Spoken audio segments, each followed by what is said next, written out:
کیونکہ اس کا چھوٹا بھائی محض 13-14 سال کا ایک بچہ تھا۔ وہ کیسے اسے میرے ساتھ حلالہ کے لیے تیار کر سکتا تھا؟ اور جب یہی بات میں نے اسے کہی تو وہ کہنے لگا، اس لیے تو عمران کو تمہارے ساتھ باندھ رہا ہوں تاکہ میرے کہنے پر وہ آسانی سے تمہیں آزاد کر دے اور تم پھر دوبارہ میری ہو جاؤ۔ ویسے بھی میں ایک 13-14 سال کا بچہ تمہیں وہ تکلیف نہیں پہنچا سکتا، پھر وہ میرا بھائی ہے، تم میری نظروں کے آگے ہی رہو گی اور گھر والوں کو بھی خبر نہیں ہوگی۔ بہت مجبوری کی حالت میں جبران کو کہہ دیا کہ ٹھیک ہے، میں راضی ہوں، لیکن میرا راز کبھی کسی کے سامنے بیان نہ کرنا۔ اس نے وعدہ کر لیا، کہنے لگا ٹھیک ہے، یہ بات کبھی کسی کو پتہ نہیں چلے گی، لیکن تم بھی طلاق والی بات کسی سے نہ کہنا۔ تمہیں معلوم ہے نا کہ میں نے کس وجہ سے تمہیں طلاق دی ہے۔ میں خاموش اپنی جگہ بیٹھی رہ گئی اور وہ کمرے سے باہر نکل کر چلا گیا۔ اس کے جاتے ہی میں پھوٹ پھوٹ کر رو پڑی تھی۔ کتنے ارمان سجائے، آنکھوں میں خواب لیے میں اس کمرے میں آئی تھی۔ شادی سے پہلے میری سہیلیوں نے کیا کچھ نہ کہا تھا، میں نے کیسی کیسی باتیں نہ سوچی تھیں۔ میں جوان لڑکی تھی اور شادی کو لے کر میرے دل میں بہت جذبات تھے، لیکن میں نے کبھی سوچا بھی نہیں تھا کہ شادی کی رات میرے ساتھ ایسا حادثہ ہو جائے گا۔ اگلے کا سوچ کر مجھے خوف آ رہا تھا۔ میرے سسرال میں بہت سارے لوگ تھے اور جبران چاہتا تھا کہ کسی ایک کو بھی طلاق کا علم نہ ہو، لیکن اتنے لوگوں کی موجودگی میں دیور کے ساتھ حلالہ کیسے ممکن ہو سکتا تھا؟ کیسے میں اسے نکاح کرتی، وہ میرے ساتھ رات گزارتا اور پھر جبران کے کہنے پر مجھے طلاق دیتا؟ یہ سارے وہ سوال تھے جو مجھے پریشان کر رہے تھے۔ ساری رات میری بے چینی میں ہی گزر گئی اور پھر صبح کے وقت کمرے کا دروازہ کھلا اور میری ساس اندر آ گئی۔ اپنے بیٹے کو نہ پا کر انہوں نے عجیب سی نظروں سے مجھے دیکھا اور کہنے لگی، آدھی رات کو جبران نکل کر کہاں چلا گیا تھا؟ تم دونوں کے بیچ میں سب ٹھیک تو ہے؟ وہ ایک عمر رسیدہ عورت تھی اور ان کی گھاگ نظریں مجھ سمیت کمرے کی ایک ایک چیز کا جائزہ لے رہی تھی۔ مجھے تو ایسا لگ رہا تھا جیسے کسی نے میرے جسم سے جان نکال لی ہو۔ مجھ میں ان سے نظریں ملانے کی بھی ہمت نہیں تھی۔ وہ میرے قریب آئی اور کہنے لگی، دیکھو بیٹا، شادی کی پہلی رات ہے، اگر شوہر اس طرح کمرے سے نکل کر چلا جائے تو اس کا مطلب کچھ اچھا نہیں نکلتا، اور پھر گھر میں بہت سارے مہمان بھی ہیں، میں کس کس کو جواب دوں گی کہ میرا بیٹا کہاں گیا ہے؟ اگر تم دونوں کے درمیان کوئی بات ہوئی ہے تو اسے خاموشی سے نمٹا لو، کسی کو بھی کچھ کہنے کی ضرورت نہیں ہے، مجھے بھی نہیں۔ میاں بیوی تو ایک دوسرے کا لباس ہوتے ہیں، تم اپنے شوہر کا بھرم رکھو، وہ تمہارا پردہ رکھے گا۔ ایسا لگا جیسے میری ساس کوئی بات مجھے بتا کر جتانا چاہتی ہیں۔ میں نے خاموشی سے انہیں دیکھا اور سر ہلا دیا۔ میں بس یہی تو کر سکتی تھی، ہر کسی کی بات پر سر ہلانا۔ پتہ نہیں کیوں مجھے ایسا لگا تھا جیسے میری ساس بھی اس راز سے واقف ہوں۔ جو رات جبران کے پاس تھا وہ سارا دن یوں ہی گہما گہمی میں مہمانوں کے بیچ گزر گیا۔ جبران گھر بھی آئے تو میری اور ان کی کوئی بات نہ ہو سکی۔ ولیمے کی تقریب بھی ایسے ہی نمٹ گئی، اور پھر اس رات جبران نے آہستہ سے مجھے کہا کہ میں نے عمران سے بات کر لی ہے، وہ حلالے کے لیے تیار ہے، بچہ ہے نا بس۔ ایک موبائل فون کے لالچ میں راضی ہو گیا۔ میں نے اسے کہہ دیا ہے کہ وہ تمہیں زیادہ پریشان نہ کرے، ایک رات اس کے ساتھ گزار لے اور پھر میں خود اسے تمہیں طلاق دلوا کر تم سے دوبارہ نکاح کر لوں گا۔ اور میں نے ہکلاتے ہوئے پوچھا کہ یہ سب کب ہوگا؟ تو جبران کہنے لگے کہ بس 2 دن رک جاؤ، اماں اور بہنیں ہماری شادی کے انتظار میں تھی، اب دوسرے شہر ہماری پھوپھو کی بیٹی کی شادی ہے اور یہ سب وہیں جا رہی ہیں، تم ان کے ساتھ جانے سے انکار کر دینا، میں اور عمران بھی گھر پر ہی ہیں۔ عمران کے امتحانات ہیں، اماں خود بھی تمہیں نہیں لے جانا چاہیں گی، ان لوگوں کی غیر موجودگی میں یہ کام آسانی سے ہو جائے گا۔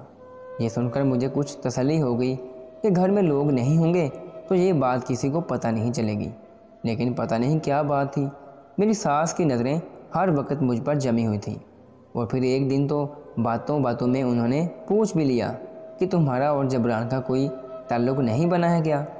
تم دونوں ایک دوسرے سے بہت الگ الگ لگتے ہو، تو ہمارے چہرے پر وہ رونق بھی نظر نہیں آ رہی جو شادی شدہ لڑکیوں کے چہرے پر ہوتی ہیں، ایسا لگتا ہے جیسے تم کوئی سالوں پرانی دلہن ہو۔ میں سر جھکا کر رہ گئی۔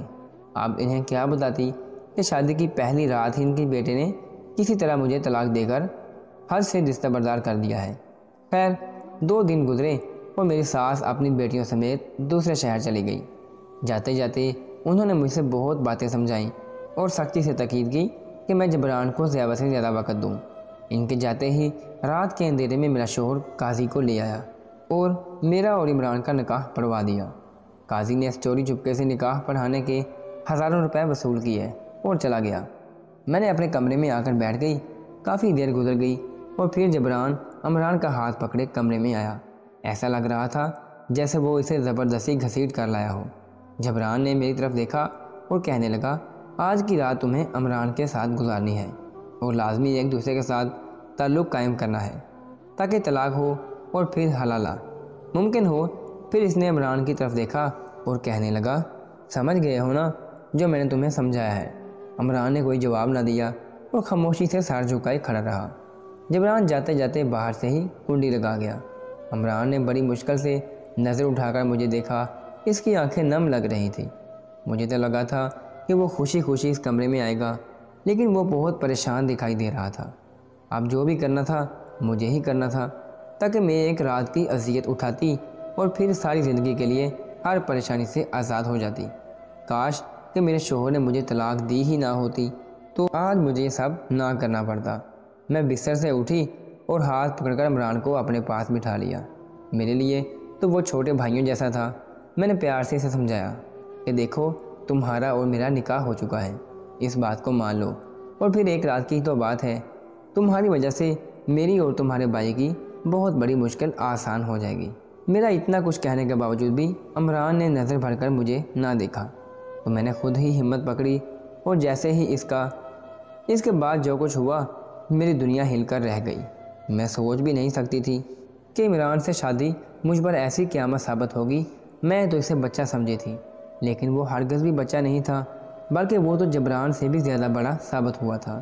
میں نے ساری رات روتے اور سسکتے ہوئے گزار دی تھی، اور پھر صبح کے وقت جب جبران کمرے کا دروازہ کھول کر اندر آیا تو میری حالت دیکھ کر پہلے تو حیران ہوا اور پھر پوچھنے لگا کہ کیا ہو گیا ہے فائزہ؟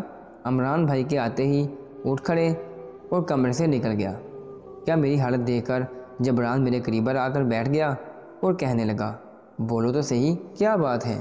میں نے اپنی سرخ سوجی آنکھوں سے اس کا چہرہ دیکھا اور ایک زناٹے دار تھپڑ اس کے منہ پر دے مارا اور کہا، کیا تمہیں نہیں معلوم کہ کیا ہوا ہے؟ انجان نہ بنو، تم نے میری زندگی برباد کر دی ہے۔ جو کچھ ہوا ہے تمہاری وجہ سے ہوا ہے۔ جبران کو کچھ بھی سمجھ نہیں آیا تھا کہ مجھے کیا ہوا ہے۔ وہ کہنے لگا کہ اگر عمران نے کوئی غلطی کی ہے تو مجھے بتاؤ، میں ابھی اس کے کان پکڑتا ہوں، وہ خود تمہیں طلاق دے گا اور پھر ہم دونوں نکاح کر لیں گے۔ میں نے نفرت سے دیکھا، کہا، اب میں تم جیسے شخص کے ساتھ کبھی دوبارہ نکاح نہیں کروں گی۔ تمہاری وجہ سے جو اذیت میں نے کاٹی ہے میں بیان نہیں کر سکتی۔ تمہارا سچ میرے سامنے آ چکا ہے۔ میں جان گئی ہوں کہ تم نے مجھے شادی کی رات طلاق کیوں دی تھی۔ اس رات جو کچھ تم نے مجھے بتایا تھا وہ سب جھوٹ تھا، اور جو سچ ہے وہ میں جان گئی ہوں۔ مجھے معلوم ہے کہ تم نے میرا اور عمران کا حلالہ بھی کس نیت سے کروایا ہے، اس لیے اب میرے سامنے مظلومت کا یہ ڈھونگ مت رچاؤ۔ اس نے شادی کی رات مجھ سے کہا تھا کہ وہ کسی پیر کو مانتا ہے، اور اسی پیر نے اسے کہا تھا کہ اسے اپنی پہلی شادی کی رات ہی اپنی بیوی کو طلاق دینی ہوگی تاکہ اس کی زندگی میں آنے والی ساری مشکلات نکل جائیں، اور اسی لیے اس نے مجھے طلاق دی تھی، لیکن وہ مجھے چھوڑنا نہیں چاہتا تھا، اسی لیے مجھ سے دوبارہ شادی کرنا چاہتا تھا۔ لیکن میرے راضی ہونے کی وجہ سے جبران کی یہ بات نہیں تھی، بلکہ وہ راز تھا جو جبران کے پاس تھا۔ یہ میرے کالج کا آخری سال تھا جب ایک لڑکا میرے پیچھے دیوانہ ہو گیا تھا۔ اس کا بس نہیں چلتا تھا کہ وہ بس مجھے دیکھتا رہے پاگلوں کی طرح، میرے آگے پیچھے گھومتا، کالج سے گھر تک میرا پیچھا کرتا۔ میں بہت زیادہ پریشان ہو چکی تھی، اور پھر کئی دفعہ میں نے اسے سختی سے کہا کہ وہ میرے راستے میں نہ آیا کرے، لیکن وہ تو میری بات مانتا ہی نہیں تھا۔ کبھی مجھے محبت بھرے خط بھیجتا تو کبھی مجھ سے فون نمبر کی فرمائش کرتا۔ مجھے بہت زیادہ ڈر لگنے لگا تھا، بدنامی کا ڈر۔ میں دنیا کی نظروں سے بچنے کے لیے اس کے خطوط کو اپنے پاس رکھ لیتی، خاموشی سے راہ چلتی، اور وہ پھر میرے پیچھے پیچھے بہت کچھ کہتا جاتا۔ بہت دن ایسے ہی گزر گئے تھے، سمجھ نہیں آتا تھا کہ اس بات کا ذکر کس سے کروں، کس طرح اس لڑکے سے جان چھڑواؤں۔ وہ مجھے کوئی نفسیاتی مریض لگتا تھا، اور پھر اتفاقاً ایسا ہوا کہ لاہور سے میرے چچا کے بیٹے آئے تو میں نے ان کو ساری بات بتائی۔ اس نے آ کر بیچ چوراہے پر اس لڑکے کی خوب پٹائی لگائی، اور میری اس لڑکے سے جان چھوٹ گئی۔ اس کے بعد وہ مجھے دوبارہ کبھی نظر نہ آیا، لیکن مجھے نہیں معلوم تھا کہ اس کے غائب ہونے کے پیچھے کیا وجہ تھی۔ لیکن شادی کی رات جب میرے شوہر نے اس لڑکے کا ذکر کیا اور مجھ سے کہا کہ میرا اس لڑکے کے ساتھ چکر تھا اور یہ بات وہ جانتا ہے، اس کو ان خطوط کا بھی علم ہے جو اس لڑکے نے مجھے دیے تھے، تو یہ سن کر میں ہکا بکا رہ گئی تھی۔ پہلے تو میں نے اپنے شوہر کو یہ سمجھانا چاہا کہ ایسا کچھ بھی نہیں تھا، لیکن وہ نہ مانا اور کہنے لگا کہ اگر میں نے حلالہ کے لیے رضامندی نہیں دی تو وہ سب کو یہی بتائے گا کہ میرا اب بھی اس لڑکے کے ساتھ چکر ہے اور اسی لیے اس نے مجھے طلاق دی ہے۔ میں ایک دفعہ پھر بدنامی کے خوف کا شکار ہو گئی تھی، اس لیے خاموشی سے اپنے شوہر کی بات مان لی۔ لیکن جب شادی کی رات عمران کمرے میں آیا اور میں نے حلالے کی نیت سے اس کا ہاتھ پکڑا تو وہ گھبرا گیا اور اس نے مجھ پر ایک ایسا راز کھولا کہ میں حیران رہ گئی۔ وہ کہنے لگا کہ جبران بھائی آپ سے کوئی دوسری شادی نہیں کریں گے، انہوں نے آپ کو جان بوجھ کر طلاق دی ہے، بلکہ انہوں نے آپ سے شادی جان بوجھ کر کی تھی، وہ آپ سے بدلہ لینا چاہتے تھے۔ طارق کی موت کا بدلہ سن کر میں حیران رہ گئی تھی، کیونکہ اس نام کو میں اچھی طرح جانتی تھی، لیکن کیا وہ شخص مر گیا تھا؟ یہ میری بات علم میں نہیں تھی۔ عمران کو سب کچھ معلوم تھا۔ اس نے مجھے بتایا کہ جب میرے کزن نے بیچ راستے پر طارق کی پٹائی کی اور اسے کہا کہ آپ کا اور اس کا نکاح ہو چکا ہے تو یہ بات طارق سے برداشت نہیں ہوئی۔ آپ کے کزن نے جس جھوٹ کا سہارا لیا تھا وہ جھوٹ طارق کی موت کا سبب بن گیا، کیونکہ اسے اسی رات ہارٹ اٹیک ہو گیا تھا۔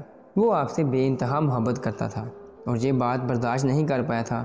طارق جبران بھائی کا بیسٹ فرینڈ تھا اور جبران بھائی کی اس موت پر بہت صدمے میں تھے، اور اسی دن انہوں نے یہ بات کہہ دی تھی کہ وہ ایک نہ ایک دن اس لڑکی سے ضرور بدلا لیں گے، جس کی وجہ سے ان کے دوست نے اپنی زندگی ہاری تھی، اور پھر انہوں نے پورے منصوبہ بندی کے ساتھ آپ سے شادی کی اور جان بوجھ کر شادی کی رات آپ کو طلاق دے دی۔ لیکن پھر بھی ان کا دل نہ بھرا اور بدلے کی آگ میں جل کر انہوں نے آپ کو حلالے کا کہہ دیا۔ وہ آپ کو پوری طرح برباد کرنا چاہتے تھے، وہ آپ کی جان نہیں لے سکتے تھے لیکن آپ کو زندہ درگور کر سکتے تھے، اور یہی ان کا مقصد تھا۔ عمران نے مجھ سے کہا کہ میں آپ کو ساری رات اپنے ساتھ رکھ کر طلاق بھی دے دوں گا تو بھی جبران بھائی آپ سے شادی نہیں کریں گے، وہ آپ کو اپنے دوست کی موت کی وجہ مانتے ہیں۔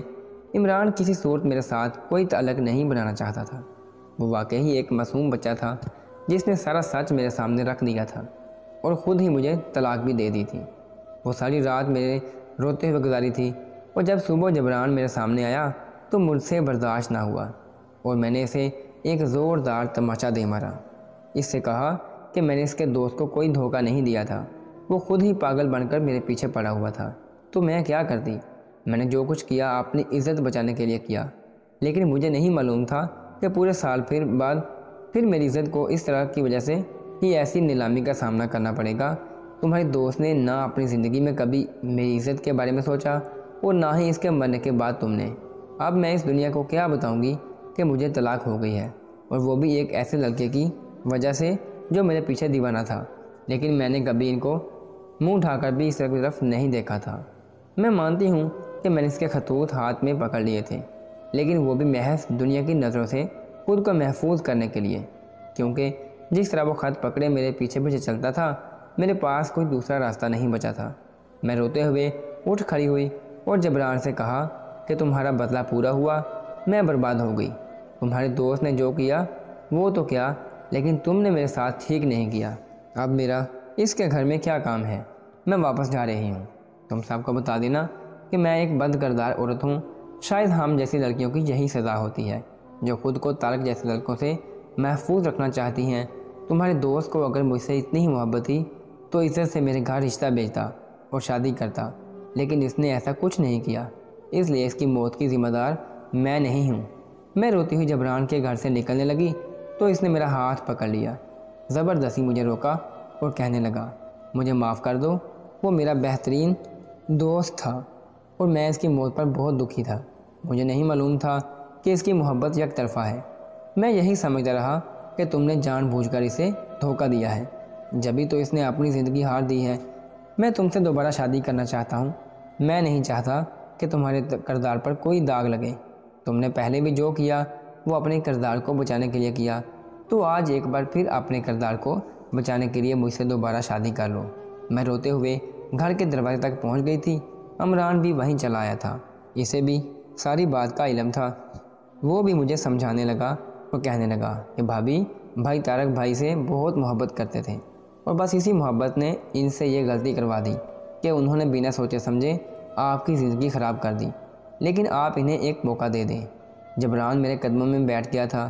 میں نے اپنے آپ کو مضبوط کیا اور اسے معاف کر دیا، کیونکہ میں واپس اپنے گھر لوٹ کر نہیں جانا چاہتی تھی۔ میرے گھر والوں کو طلاق کا پتہ چلتا تو میرے ابا صدمے سے مر جاتے۔ ہم جیسی لڑکیاں شاید یوں ہی اس معاشرے کے ہاتھوں مجبور رہتی ہیں۔ پہلے میں طارق کے ہاتھوں بلیک میل ہوئی تھی اور اب اپنے والد کا سوچ کر جبران کے ہاتھوں۔ میرے شوہر نے میرے ساس کے لوٹنے سے پہلے ہی دوبارہ مجھ سے نکاح کر لیا تھا۔ میرے اور عمران کے بیچ کوئی تعلق نہیں بنا تھا۔ وہ میرے لیے میرے بھائیوں جیسا تھا۔ اس نے بھی قسم اٹھائی تھی کہ وہ یہ بات کبھی کسی کو نہیں بتائے گا، اور جبران نے بھی مجھ سے وعدہ کیا تھا کہ وہ ساری زندگی میری عزت کرے گا اور دوسروں سے بھی کروائے گا۔ پورے 15 دن بعد میری ساس لوٹ کر واپس آئی تو مجھے دیکھتے ہی میری ساس نے محبت سے کہا کہ اب مجھے لگ رہا ہے تم بہت خوش اور نئی شادی شدہ ہو، ہمیشہ ایسے ہی رہنا۔ مجھے اپنی ساس پر بہت پیار آیا تھا، جنہوں نے شادی کے پہلے دن سے ہی مجھے اپنی بیٹی مان کر ہر بات اچھی طرح سمجھانے کی کوشش کی تھی۔ آج میری اور جبران کی شادی کو 1 سال ہونے والا ہے۔ کوئی نہیں جانتا کہ میرا اور جبران کا 2 دفعہ نکاح ہوا ہے، لیکن یہ بات میں آپ لوگوں کو اس لیے بتا رہی ہوں کیونکہ معاشرے میں بہت سی لڑکیاں میرے جیسی ہیں۔ لڑکے ان کے پیچھے خود ہی پڑتے ہیں اور پھر ان کی عزت خراب کر کے نکل جاتے ہیں۔ ان لڑکوں کو تو شاید کوئی فرق نہیں پڑتا، لیکن ہم جیسی لڑکیاں ساری زندگی اس داغ کو اپنے دامن پر لیے زندگی گزارتی ہیں۔ اگر کوئی لڑکا میری کہانی پڑھ رہا ہے تو میں اسے یہ گزارش کرتی ہوں کہ لڑکیوں کی زندگی اس طرح برباد کرنے کی بجائے اپنے گھر والوں کو بھیج دیجیے، رشتہ بھجوائیے، شادی کریں اور عزت سے ہم لڑکیوں کو اپنی زندگی میں شامل کر لیجیے۔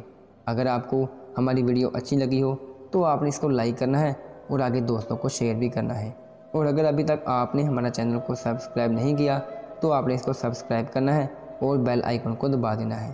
اللہ حافظ۔